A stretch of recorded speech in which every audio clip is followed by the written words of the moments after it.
नमस्कार दोस्तों, colonel Ajay CEO Ajay astro money guru first global astro finance digital channel से आपसे अब मुखातिब होता हूं। आज है 5 दिसंबर सन 2024 गुरुवार।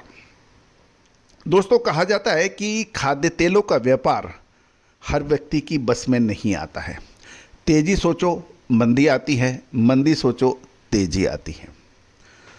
दोस्तों, भारतीय अनुसंधान पद्धति और फंडामेंटल एनालिसिस का जब अद्भुत संगम होता है तो आपको चमत्कारी रिजल्ट देखने को मिलते हैं, और ये इस चैनल पे हमने सिद्ध करके आपको बताया है। अगस्त के अंदर जब सोया तेल, पाम तेल, सरसों तेल को कोई पूछ नहीं रहा था, कॉटन वॉश या कॉटन सीड ऑयल, उस वक्त हमने कहा था कि सितंबर हमें अच्छा लग रहा है और ये निचले स्तर पर माल खरीदने का एक सुनहरा अवसर हो सकता है। सितंबर के बाद जो तेजी बनी वो चमत्कृत वाली बनी। ड्यूटी इंक्रीज की अनाउंसमेंट से पहले हमारी खबर थी। साल 2023, साल 2022, साल 2021-22 का जो बुल रन आपको अग्रिम हमने पकड़ के दिया था। दोस्तों, आप अपने मार्केट, अपने व्यापार को नेक्स्ट लेवल पर ले जाने चाहते हैं तो विशेष विश्लेषण का फायदा उठा सकते हैं। अक्सर देखने को मिलता है कि बड़े बड़े घराने, बड़े बड़े व्यापार, ट्रेडिंग हाउसेस के बच्चे नौकरी करने में चले जाते हैं। बड़ी बड़ी कंपनियों के अंदर अच्छा इंजीनियर बन के, चार्टेड अकाउंटेंट बन के नौकरियां करना चाहते हैं। क्यों? कभी सोचा कि आपने अपने व्यापार को नेक्स्ट लेवल पर कभी सोचा ही नहीं, और नेक्स्ट लेवल के लिए आपको विशेषज्ञ की आवश्यकता पड़ेगी। यदि आप स्कूल में जाएंगे तो फिर भी पढ़ सकते हैं, लेकिन जब आप पीएचडी करने जाएंगे तो आपको एक मेंटर की आवश्यकता होती है। उसके नीचे आपको रिसर्च करना होता है, और यही विश्लेषक का काम है। दोस्तों, तेजी आने से पहले तेजी और मंदी आने से पहले मंदी की विशेष विश्लेषण रिपोर्ट्स के लिए संपर्क कर सकते हैं। नंबर स्क्रीन पे दिए हुए हैं, सहयोग राशि अदा करने पर। आज के इस एपिसोड में हम चर्चा करेंगे सीबॉट के ऊपर, सोया ऑयल फ्यूचर में गिरावट, दक्षिण अमेरिकन फसलों के बारे में, यूएस बायोफ्यूल पॉलिसीज के बारे में, ग्लोबल वेजिटेबल ऑयल के बारे में। पूरा शो ध्यान से देखिए, समझिए। साथ साथ भारतीय खाद्य तेलों के आयात का क्या रुख है, ये बहुत महत्वपूर्ण चर्चा हम आपसे करेंगे। उम्मीद है आपको पसंद आएगा। साथ साथ विशेष रिसर्च रिपोर्ट के लिए संपर्क कर सकते हैं। जानिए रिपोर्ट विस्तार से। दोस्तों, सीबॉट में सोया तेल के वायदे में जबरदस्त गिरावट देखी गई है। दक्षिण अमेरिकी की फसलों की स्थिति में सुधार बताया जा रहा है। यूएस बायोफ्यूल पॉलिसीज पे एक अनसर्टेनिटी आ रही है, और सीबॉट सोया तेल फ्यूचर्स में गिरावट देखने को मिल रही है। दक्षिण अमेरिका की फसलों की स्थिति में सुधार की खबर निकल के आ रही है। ब्राजील और अर्जेंटीना में बेहतर मौसम और मजबूत बुआई प्रगति से उत्पादन के अनुमान धीरे धीरे सुधर रहे हैं, जिससे साल 2024 में संभावित अतिरिक्त सप्लाई की चिंता देखने को मिल रही है। दूसरी ओर यूएस बायोफ्यूल पॉलिसी भी एक बड़ा रोल अदा करती है खाद्य तेलों की तेजी या मंदी में। बायोफ्यूल नीतियां, खासकर 45 जेट टैक्स क्रेडिट के एग्जीक्यूशन में देरी से जुड़ी अनिश्चितताओं ने सोया तेल के ऊपर दबाव बना दिया है।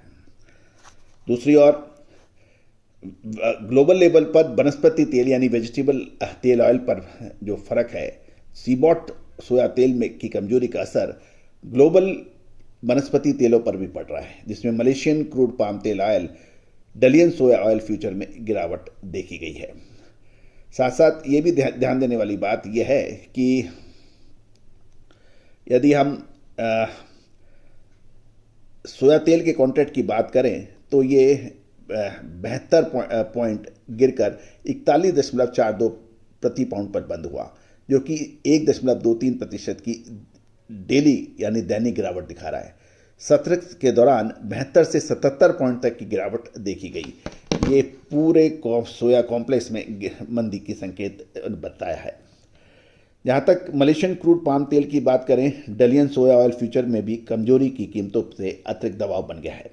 मलेशियन सीपीओ फ्यूचर्स 0.75% गिरकर 5,037 रिंगट, यदि डॉलर में देखें तो 1148.17 डॉलर प्रति मैट्रिक पर बंद हुए थे।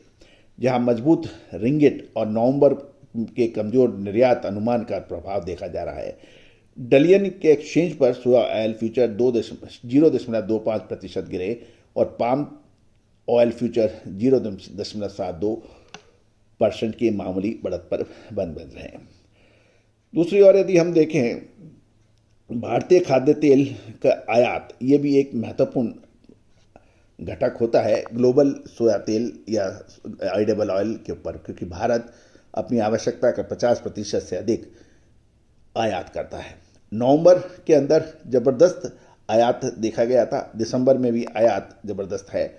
इसके ऊपर भी हमारा एक पूरा डिटेल शो है, उसको भी आप देखना ना भूलें। गौरतलब है कि भारतीय खाद्य तेल में नवंबर में आयात 4 महीने के उच्चतम स्तर पर पहुंचा था, जब रिफाइनरी ने त्यौहार के बाद पाम तेल, सोया तेल और सनफ्लावर तेल के स्टॉक्स को फिर रीफिलिंग किया था। स्टॉकिंग की ये लहर अब कितनी आगे रह सकती है, मांग कमजोर रह सकती है या नहीं, इस पर एक प्रश्न चिन्ह है। ग्लोबल सनफ्लावर ऑयल की कीमतों में नरमी के कारण भारतीय सोया ऑयल की मांग पर भी फर्क पड़ा है।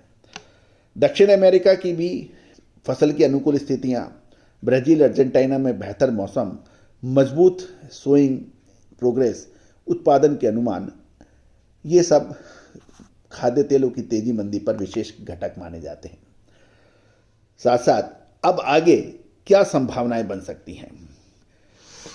दोस्तों, दिसंबर महीने का सेकेंड हाफ यानी 15 दिसंबर के बाद बाजारों के अंदर दिसंबर महीने के अंदर सोया तेल, पाम तेल, सनफ्लावर तेल, सरसों तेल, इनके अंदर एक बहुत महत्वपूर्ण परिवर्तन आ रहा है। क्या बहुत जबरदस्त भीषण मंडी की आहट हो रही है या फिर शानदार बाउंस बैक होने की संभावना है? दोस्तों, इसका हमने अपने अपडेट अपने सभी क्लाइंट्स को दिया है। आप भी विशेष रिपोर्ट के लिए संपर्क कर सकते हैं, नंबर स्क्रीन पे दिए हुए हैं।